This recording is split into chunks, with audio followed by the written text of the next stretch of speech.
الإجراء الأول هو أننا نحافظوا على السعر الحالي نتاع غاز البوتان نتاع المستعمل في مختلف الاستعمالات، خاصة المنزلية، لأنني أنا شرحت لكم بأن غاز البوتان عرف ارتفاع خلال شهر مارس، والدولة اليوم باش تحافظ على هذا السعر غادي تتحمل في كل قنينة 78 درهم لكل قنينة من 12 كيلو، وعلى عكس 30 درهم اللي كانت كتحملها قبل يعني هذه الأزمة قبل بداية شهر مارس. معناه أننا نحتاج ل 48 درهم إضافية كدعم إضافي باش نحافظوا على السعر نتاع غاز البوتان المستعمل في كل المجالات، وخاصة منه بطبيعة الحال كنعرفوا أن الاستعمال غاز البوتان كيكون بشكل كبير عند المواطنات والمواطنين.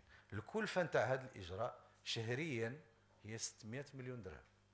كل شهر غادي يدوز بهذا الوضع الميزانية نتاع الدولة غادي تدخل الحكومة ب 600 مليون تاع الدرهم باش الثمن تاع الغاز بيتان ما يتحركش ويبقى هو نفسه الثمن اللي كان قبل الأزمة وخلالها. اشترك ليصلك الجديد. موجز بليش، كل شيء بإيجاز.